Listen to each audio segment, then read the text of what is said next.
আগের দিন আমি একটা প্যান ফ্রাইড নুডলসের রেসিপি শেয়ার করেছিলাম, prawn pan fried noodles.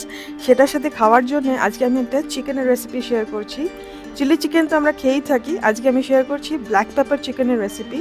Dry, যেহেতু প্যান ফ্রাইড নুডলসটা গ্রেভি, সেই জন্য তার সাথে ড্রাই চিকেনটাই খেতে ভালো লাগবে। হ্যালো, নমস্কার, welcome to its by Madhulika, easy and tasty recipes by Madhulika. আমার রান্নাঘরে আপনাদের সকলকে স্বাগত। আজকে আমি বানাচ্ছি ব্ল্যাক পেপার চিকেন, বলা ভালো star fried black pepper chicken, কেননা এখানে আমি কিন্তু চিকেনটাকে আলাদা করে ব্যাটারে চুবিয়ে ডিপ ফ্রাই করব না, কম তেলে হেলদি স্টার ফ্রাই করব। বাচ্চা বড় সকলেই খেতে পারে, খালি বাচ্চারা যদি খায় তাহলে ব্ল্যাক পেপারের পরিমাণটা একটু কমিয়ে দিতে হবে।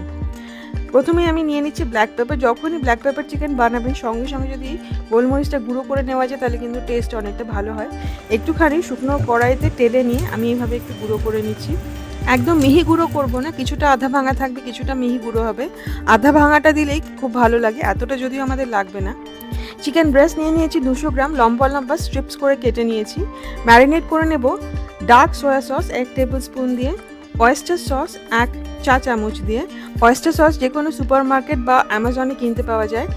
না পেলে শুধু সয়া সস দিয়ে ম্যারিনেট করবেন, তবে অয়েস্টার সস দিলে কিন্তু টেস্টটা অনেক ভালো আসে। আদা রসুন কুচি দিয়ে দিলাম, মানে এখানে আদা রসুন আর কাঁচা লঙ্কা কুচি একসাথে করা আছে, খুব ভালো করে মিশিয়ে নিতে হবে। মাংসটাকে ভালো করে মেখে নিয়ে এবারে দিয়ে দেবো ডিমের সাদা অংশ 1 টেবিল স্পুন। আমি হলুদ অংশটা দিই না, তাতে গন্ধ হয়, একটা আষ্টে গন্ধ লাগে আমার। কর্নফ্লাওয়ার দিয়ে দেবো 1 টেবিল স্পুন, দিয়ে খুব ভালো করে মিশিয়ে মেখে রেখে দেবো। এটাকে অ্যাটলিস্ট 15 মিনিট মেখে রাখবেন, তাতে মাংসটা ম্যারিনেটও হয়ে যাবে আর নরমও হয়ে যাবে। এইবারে কাটাকুটিগুলো করে নিই। পেঁয়াজ লাগছে একটা মাঝারি সাইজের, এরকম চৌকো চৌকো করে কেটে নেব। ক্যাপসিকামে ওরকমই পেঁয়াজের মতো সাইজে চৌকো চৌকো করে কেটে নেব। আমি আজকে মাশরুম দিচ্ছি, আমার কাছে মাশরুম ছিল বলে বাটন মাশরুম দিচ্ছি। এইভাবে একটু বড় বড় করে টুকরো করে নেব, এটা কিন্তু খেতে খুব ভালো লাগে এর সাথে। আর পেঁয়াজ পাতা সবুজ অংশটা একদম কুচিয়ে কেটে নেব, 2 টেবিল স্পুন মতো লাগবে। এবারে স্টার ফ্রাইয়ের একটা সস বানিয়ে নেব। দিয়ে দেবো oyster sauce 1 table spoon, dark সোয়া সস 1 টেবিল স্পুন, লাইট সোয়া সস 1 টেবিল স্পুন। যদি লাইট সোয়া সস না থাকে তাহলে 2 চামচ ডার্ক সোয়া সস দিয়ে দেবেন, 2 টেবিল স্পুন ডার্ক সোয়া সস। কর্নফ্লাওয়ার দিয়ে দেবো 1/4 চা চামচ, নুন দেবো 1/4 চা চামচেরও একটু কম, চিনি দিয়ে দেবো 1/4 চা চামচ, আর গোলমরিচের গুঁড়ো দিয়ে দেবো 1/4 চা চামচ। খুব ভালো করে মিশিয়ে নেব। লাইট সোয়া সসে কিন্তু টেস্টটা একদম অন্যরকম আসে, লাইট সোয়া সসের টেস্টটা অনেক ভালো আসে।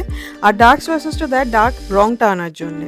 ভিনেগার দিয়ে দেবো 1 চা চামচ। খুব ভালো করে মিশিয়ে স্টার ফ্রাই সসটা রেডি করে নেবো। স্টার ফ্রাই করার সময় কিন্তু হাই ফ্লেমে রান্না করতে হয়, সেই জন্য সমস্ত কিছু রেডি করে হাতের কাছে রাখতে হয়। কড়াইতে প্রথমে দিয়ে দিলাম সেসামি অয়েল, তারপরে তার মধ্যে দিয়ে দেবো আদা রসুন আর কাঁচা লঙ্কা কুচি। খুব সুন্দর একটা গন্ধ বেরোনো অবধি ভেজে নেব, কিন্তু এটা লো ফ্লেমে ভাজবো, নাহলে কিন্তু পুড়ে যাবে। সুন্দর একটা গন্ধ বেরোলে এইবারে সব কিন্তু হাই ফ্লেমে করতে হবে। দিয়ে দেবো প্রথমেই মুরগির মাংসটা, চিকেনটা ম্যারিনেট করে রাখা।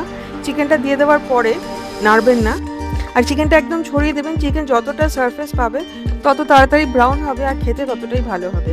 মাশরুমটাও দিয়ে দিলাম চিকেনের সাথে। মাশরুমটা হতে একটু সময় লাগে, 1 মিনিট ঠিক এরকমভাবে ছেড়ে দিয়ে হাই ফ্লেমে না নেড়ে এইবারে চিকেনটাকে উল্টে দেবো। দেখুন চিকেন একটা দিক কিন্তু ব্রাউন হয়ে গেছে।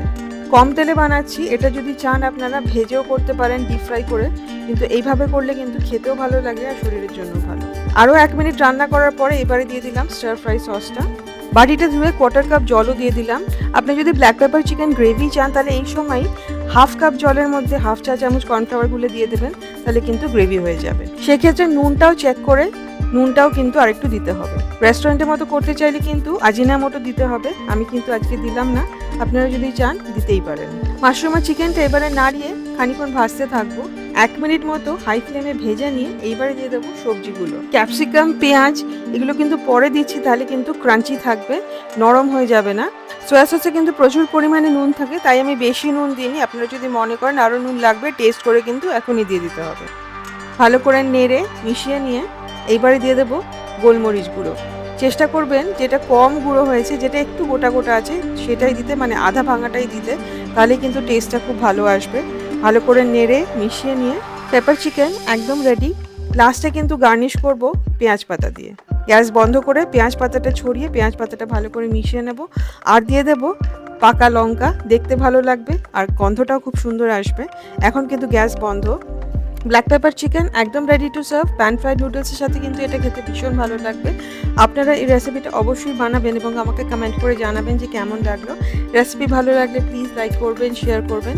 আমার চ্যানেল ইটস বাই মধুলিকা অবশ্যই সাবস্ক্রাইব করবেন। সাবস্ক্রাইব করার সময় বেল আইকনটি প্রেস করতে কিন্তু ভুলবেন না।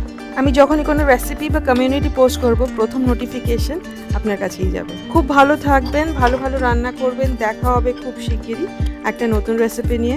Happy cooking. Thank you.